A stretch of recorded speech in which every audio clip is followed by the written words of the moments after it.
See, and I got hello all this afternoon, good afternoon, why don't thank you for watching. So I kind of did not pay attention to the time.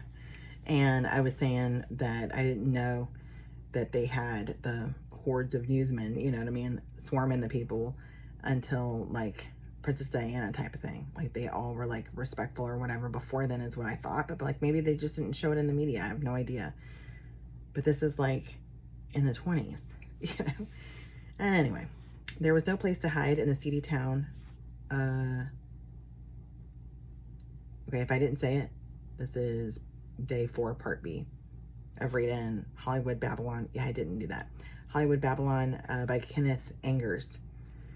Anyway, there was no place to hide in the seedy town of Empalme, or I don't know, Empalme, in parentheses, state of Sonora, close parentheses, as they entered justice of the peace, wedlock with the whole world watching. Charlie Chaplin, 35, and his pregnant bride, 16, Lita's mother and uncle were there to make sure the groom did not take a powder. Quite a story. What? The groom did not take a powder. What does that mean? Oh, maybe if he was under the influence of something, then maybe he could have gotten out of it or whatever. I don't know. The tabloids recorded that as the newlyweds fought their way through the posse of reporters, Chaplin looked quote-unquote gray, peering impertinent questions with his quote-unquote prop smile. He reached his limousine with Lita and made a getaway, scattering news hounds in the dust. While groom and nymph were border hound, a Hearst, H-E-A-R-S-T feature writer was phoning in his quote-unquote exclusive on the wedding chase across the Badlands. Joining a group of friends for the wedding night train trip back to LA, Chaplin was heard to remark, in quotes, "Well, boys, this is better than the penitentiary, but it won't last," end quotes. That's terrible. When the headlines of Charlie and his child bride, oh my lord, hit the nation, Lita Gray, who wore wings for a quote-unquote bit in The Kid and had shot miles of unusable scenes from the gold rush, was as well known as any Hollywood star. With her pregnant marriage, however, she, in quotes, retired from the screen, end quote. Retirement was to offer Lita and the rest of the McMurray clan, quote-unquote, compensations. Nana was at work behind the scenes to assure that the screen career her little girl was given up would be replaced by something more solid. She and Uncle Ed estimated that Chaplin had assets worth $16 million. On their return to Chaplin's 40-room Beverly Hills mansion, whoa, like all this is crazy, the newlyweds were accompanied across the threshold by Nana. Like a nightmare mother-in-law joke, Mrs. McMurray invited herself in and made herself at home for 2 harrowing years. Whoa. In parentheses, ma-in-law used the pretext that Lita was still a quote-unquote child and could not manage the household, close parentheses. Wow. Well, I mean, could she at 16 handle the house? Okay, anyway. The papers noted the birth of a son, Charles Spencer Chaplin Jr., on June 28, 1925, 7 months after the marriage. A second son, Sidney Earl Chaplin, was born March 30th, 1926, just 9 months and 2 days later. By this time, Chaplin's home was no longer his own. The McMurray clan of Beverly Hills hillbillies had taken over, and large, rowdy drinking parties were the rule. On the night of December 1st, 1926, Chaplin returned home after a difficult day's work on the circus to find a drunken circus had taken over his house. The inevitable explosion occurred, and after an exchange of wrathful words, Lita packed up the 2 babies and exited with her entourage of drunken guests and the McMurray clan. The McMurray clan calculated, it says.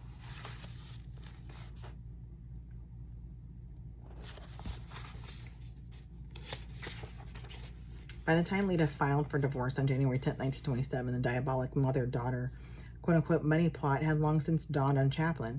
By then, it was too late. The dynamic duo relinquished their grip for a price, a cool $1 million.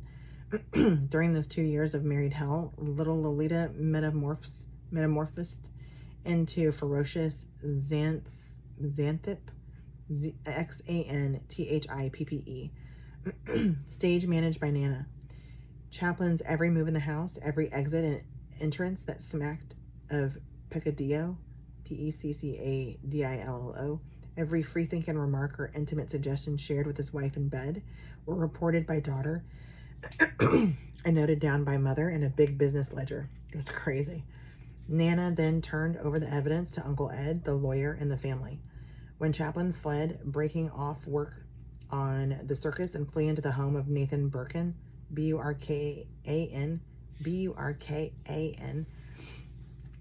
his New York attorney, all of his property was seized by the legal team headed by Uncle Ed. Chaplin suffered a nervous breakdown in New York and was treated in the Burkan home by Dr. Gustav Tieck, T-I-E-K, an eminent nerve specialist. When restored to sanity, Chaplin was dismayed to learn that the entire country had been inundated by salacious reading matter distilled from his 2 years of married hell.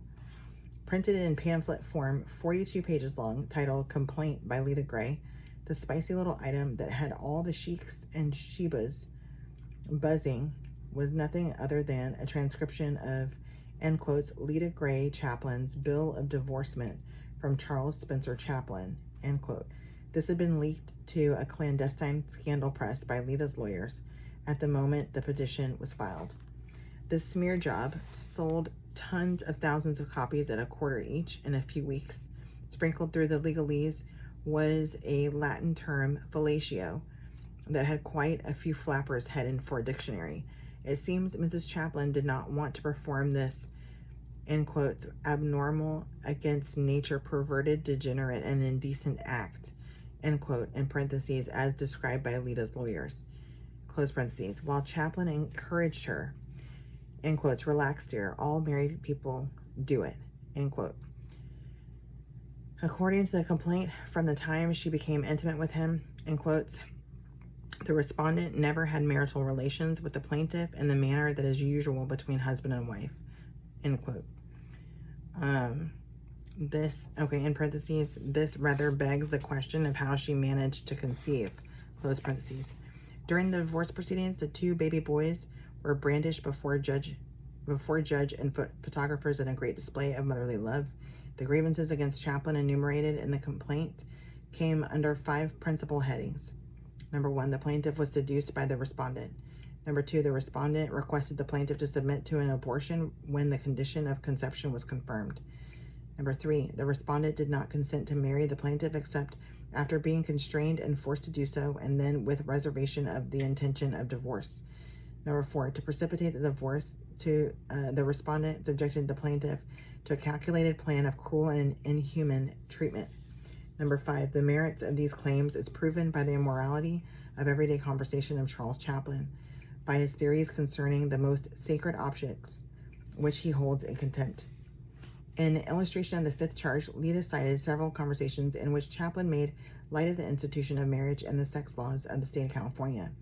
In his persistent effort to, end quotes, undermine and corrupt her moral impulses, to demoralize her rules of decency, end quote, Chaplin even read Lita passages from, quote unquote, immoral literature such as Lady Chatterley's Lover, Chatterley. Another effort at enlightenment proved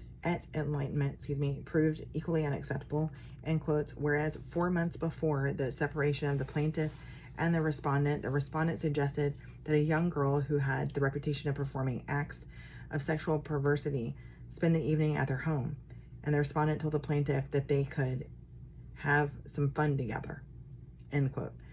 When she nixed this proposal, she testified that Chaplin exasperated, shouted at her, end quotes, just you wait, I'll blow my top one of these days and I'll kill you, end quote. For his part, Chaplin issued the following statement to the press, end quotes, I married Lita Gray because I loved her, and like many other foolish men, I loved her more when she wronged me, and I'm afraid I still love her. I was stunned and ready for suicide that day when she told me that she didn't love me, but that we must marry. Lita's mother often suggested to me that I marry Lita, and I said I would love to if only we could have children. I thought I was incapable of fatherhood. Her mother deliberately and continuously put Lita in my path. She encouraged our relations, end quote. Not all press reaction was against Chaplin. H.L. Mencken, M-E-N-C-K-E-N, commented in the Baltimore Sun, end quote, the very morons who worship Charlie Chaplin 6 weeks ago now prepare to dance around the stake while he is burned. He is learning something of the psychology of the mob. A public trial involving sexual accusations is made a carnival everywhere in the United States. Lita's clique sensed a turn of the tide in favor, in the United States, end quote. Lita's clique sensed a turn of the tide in favor of Chaplin, so decided to play their trump. They threatened to name in court, end quote, 5 prominent motion picture actresses, end quote, with whom Chaplin had been intimate during his marriage. That did it. To prevent the names of these actresses being dragged in the case, in parentheses particularly that of Marion Davies, who had offered Chaplin refuge at Ocean House on numerous nights when things got too rough at home, close parentheses, Chaplin capitulated. A cash settlement was agreed upon, and Lita changed her sensational complaint to a single charge of cruelty. On August 22nd, 1927, after quote-unquote acting on the stand for 20 minutes, Lita was awarded $625,000 settlement. A shaken Chaplin returned to Hollywood to resume work on the circus, interrupted for a year by the litigation. He was a bachelor once more, but an embittered clown. He confided to his cameraman, Raleigh, O-L-L-I-E, Totheroh, T-O-T-H-E-R-O-H, and quotes, "What I've been through has aged me 10 years, end quote. To resume his role, it was necessary for Chaplin to dye his hair black. Oh, I thought it was a wig. Like the survivor of the Maelstrom, his encounter with Lilith Lita had turned his hair white. What? So his hair was literally really that black? That's crazy. I don't think so. That can't be right, right? Like, it literally looked like a daggum wig that he had in that picture. I cannot seem to locate here at the moment. Anyway, moving on. Like the survivor of the Maelstrom, his encounter with, turn his hair white. Wow. It was only natural that Lita should split her bounty with the quote-unquote manager of the show, Nana. Well, yeah, of course, right, her handler. I mean, like, doesn't that look like a wig? I don't know, but then there's this, like, little light right here that makes me wonder if that's, like, part of his part, or, like, in his hair, or if it's, like, shining off the, I don't know, the gleam of the light or whatever. So this is Moreau's witness. So there he is. All right, this picture is on board the Oneida, O-N-E-I-D-A. Marion Davies welcomes Tom Ince, I-N-C-E. And we're on a new chapter. William Randolph's Hearse, I don't know, H-E-A-R-S-E. The very month of Chaplin's disastrous marriage to Lita Gray, Hollywood was treated to another scorcher. This one also intimately involved good old Charlie. Oh man. With an all-star supporting cast, it would have sold lots of papers. Just one headline appeared: movie producer shot on Hearst yacht. This story in the Los Angeles Times was yanked in later editions. Something was going on, a gigantic cover-up. William Randolph Hearst, lugubrious, L-U-G-U-B-R-I-O-U-S, Lord of the Press, was the reason. He was so feared that not even rival tabloids would risk an open affront to the redoubtable quote-unquote W.R. Although his association with Marion Davies was notorious, at no time were their names linked publicly in the papers. Hearst's $400 million silver mine fortune made money talk on a colossal scale. I bet it did. The Fourth Estate had heard tales of certain newsmen being barred from further employment after displeasing him. You know, I've heard that the more money you have, the lonelier you are, because you don't know who you can actually trust. There's a lot of like yes men and women that come into your life. And then there's boredom that kicks in because you can literally afford to do anything that you want to do. So then like what's left, right? You're sitting with yourself, or you're like constantly dodging yourself by going to all these events and things. And then you've got like, there's like nothing that you want because you've already got it. You know what I mean? I remember Jim Carrey said something, ooh, that's his, I want to read his book. Anyway, I don't know if I'm going to read it next, but hey, maybe, who knows? He said something like that he wished that everybody could experience being rich, because they would then understand that's not the answer to everything, that money does not make you happy, that you're still sitting with everything that you would normally sit with from like day in and day out with yourself and then the people around you and whatnot, right? Anyway.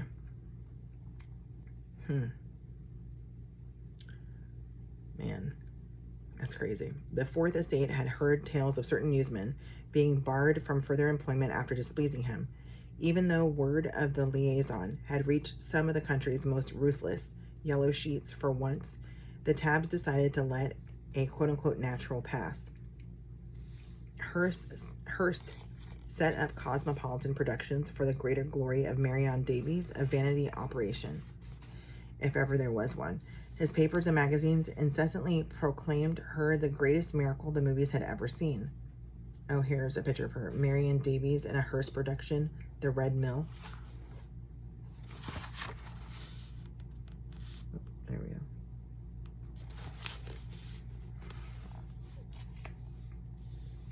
A huge Georgian barn on the beach at Santa Monica was erected by Willie's Wand to house his winsome mistress. Marion's quote-unquote beach house parties were the most extravagant the movie colony had ever seen. The Golden people grabbed at the chance of an invitation to the Hearst affairs and gave Marion good marks as a hostess, even if privately they made fun of her attempts as histrionics on the screen. At histrionics, Histrionics on the screen.